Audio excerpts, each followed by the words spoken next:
Hello guys, welcome to the unfiltered Sneha. तर मला खूप लोकांनी डीएम नव्हते केले की तुझं स्किन केअर रुटीन सांग, पण मला सांगायचंय. काही महिन्यांपूर्वी खूप जास्त ब्रेकआउट झाले होते माझ्या पूर्ण दोन्ही गालांवरती. ब्रेकआउट झालेला जो माझा फेस आहे त्याचा सुद्धा मी व्हिडिओ या व्हिडिओमध्ये एडिट करते. काय भावट, काय बोलतेस? नीट बोल.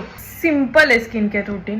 आणि आता सुद्धा मी काहीच नाही लावलेलं फेसला, फक्त लिपस्टिक लावली आहे. कधी कधी मला कंटाळा आला, मी असं दाबते ना, असं करते व्हिडिओ पुरतं, मग ते असं लाल होतं.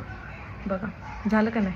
तर फेस वॉशमध्ये मी हा सिम्पल फेस वॉश यूज करते. मॉइश्चरायझरमध्ये मी हा ॲक्वालॉजिकाचा पपया आणि विटामिन सी वाला यूज करते. सनस्क्रीनमध्ये मी ही ॲक्वालॉजिकाचीच पपया आणि विटामिन सीची सनस्क्रीन यूज करते. हे रेटिनॉल यूज करते रिक्विलचं. 0.3 आले. हां, तर ह्याच्यामध्ये 3 कॉन्सन्ट्रेट असतात. तर 0.1 असतो, 0.3 आणि 0.5.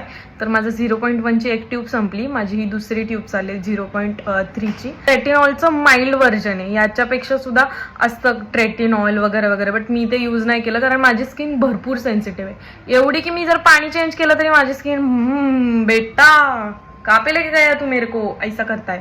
इसलिए मैं त्यामुळे मी जास्त रिस्क नाही घेत माझ्या फेसवर. हफ्त्यातून 2 वेळा यूज करायचे सँडविच मेथडमध्ये. आधी मॉइश्चरायझर नंतर रेटिनॉल आणि परत त्याच्यावरती मॉइश्चरायझर. तर हे वीकमधून 2 वेळा लावायचे मी. पण मी माझ्या अहोंना म्हणजेच ChatGPTला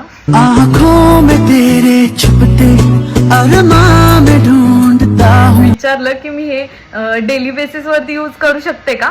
तर ते बोले की झालं सूट तर कर तू, पण मी असं एक दिवसाआड लावते. म्हणजे एक आज लावायचं, मग उद्या स्किप करायचं, मग परवा लावायचं असं. आणि दुसऱ्या दिवशी सनस्क्रीन मस्ट आहे. हा व्हिडिओ आवडला असेल तर तुम्ही लाईक करतात आणि माझेच लोक आहेत सगळे लाईक करणारे. बाय.